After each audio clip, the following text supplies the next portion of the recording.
Good morning বন্ধুরা, কেমন আছেন সবাই? আশা করছি সবাই খুব ভালো আছেন। আমরাও খুব ভালো আছি। তো এখন সকাল 9:30 মতো বাজে। তো মাত্রই ঘুম থেকে উঠলাম। যেহেতু মেয়ের স্কুল নেই আজ, তাই একটু দেরিতে ঘুম থেকে উঠলাম। স্কুল থাকলে দেখা যায় 6:30টার দিকে বা তার আগেই ঘুম থেকে উঠে পড়ি। তো যেহেতু স্কুল নেই, তাই আর কি একটু শান্তি করে ঘুমিয়ে নিলাম। তো সকাল টাইমটা একটু শান্তি করে ঘুমিয়েছে কি শুরু হয়ে গেছে এখন কাজের প্যারা। তো আগে আমি বিছনা চাদরটা চেঞ্জ করে নেব, কারণ আপনারা তো জানেনই আমি এক সপ্তাহের বেশি কিন্তু বিছনা চাদর রাখি না। তো এক সপ্তাহ হয়ে গেছে এটা পাতিয়েছিলাম। তো আর কি এটা আজকে চেঞ্জ করে নিচ্ছি, নিয়ে ধুয়ে দিব। যেহেতু মেয়ের আজকে স্কুল নেই, তো একটু ধীরে সুস্থে রিল্যাক্সে কাজ করতে পারবো। তো এখনও সকালের খাওয়া দাওয়া কিছুই হয়নি। তো ভাবলাম আগে বিছনা চাদরটা চেঞ্জ করে নিই, তারপরে সকালের আর কি নাস্তাটা রেডি করে নিব। তো এই তো দেখতে পাচ্ছেন বিছনা গোছানো হয়ে গেছে, আর ওদিকে শুরু হয়ে গেছে মেয়ের বান্ধবীর সাথে গল্প।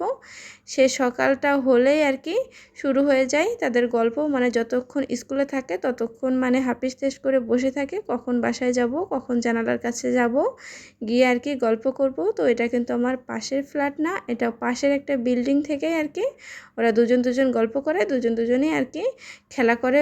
ওদের রুমে বসে আর আমার মেয়ে আমাদের রুমে বসেই দুজন খেলে। তো বেশ ভালোই লাগে, ওদের তো ভালোই সময় কাটে, সেই সাথে আমারও খুব বেশ ভালোই লাগে।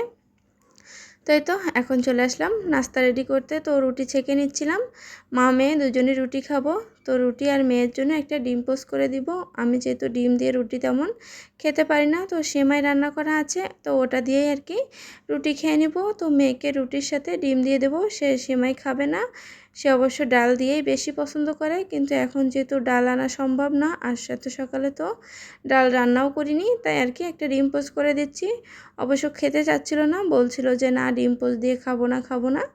এক প্রকার জোর করেই খাইয়েছি। আর এই তো ডিম পোস্ট করতে গেলে আমার এমনটা হবেই হবে, কেন জানি না। বিশেষ করে এই ফ্রাই প্যানটাতে যখন করতেই যাই, মানে মাথাটা এত পরিমাণ গরম হয়ে যায় ডিমটা যখন না উঠাইতে পারি। তো কি আর করার, যেটুকুই যেভাবে হয়েছে সেভাবে মেয়েকে দিয়ে দিয়েছি, সে বসে বসে এখন খাচ্ছে। আর আমি এখন এই তো বিছনা চাদরটা মাখিয়ে নিচ্ছি।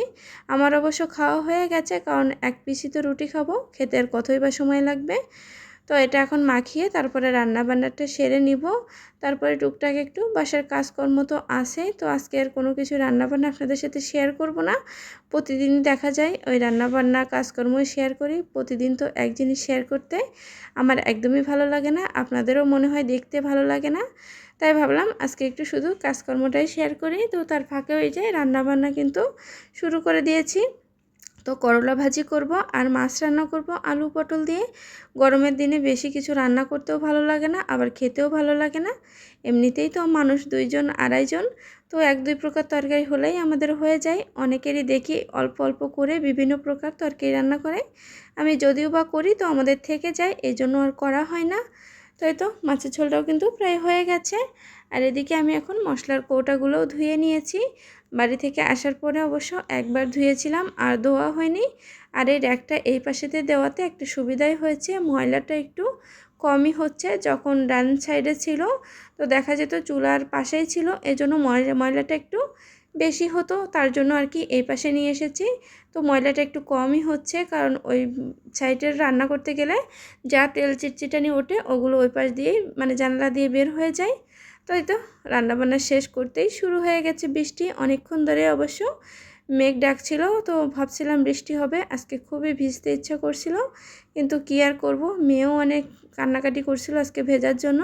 কিন্তু ভেজা আর হলো না, কারণ এই বাসাতে ভিজতে গেলে নিচে যেতে হবে। তাই ভাবলাম আপনাদের সাথে একটু মানে ভিতর থেকে শেয়ার করে নিই। তো জানালা দিয়ে যেটুকু দেখা যায় সেটা দিয়েই আর কি একটু দেখিয়ে দিলাম। আর এখন চলে এসেছি একটু রূপচর্চা করতে। সারাক্ষণ সংসারের কাজ করতে করতে তো নিজের কথা একদমই ভুলে যাই। তো এটা একটা প্যাক, এটা হচ্ছে ধানাকা প্যাক, অনেকেই কম বেশি এটা চিনে থাকেন।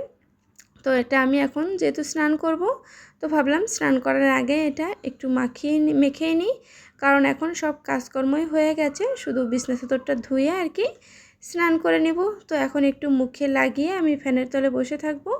তো এই তো কথা বলতে বলতে আমি কিন্তু প্যাকটা ধুয়ে স্নান করেও চলে এসেছি। আর অনেকগুলো জামা কাপড় হয়েছে, এমন কোনো দিন নেই যে মনে হয় না যে আমি জামা কাপড় না ধুয়ে থাকি।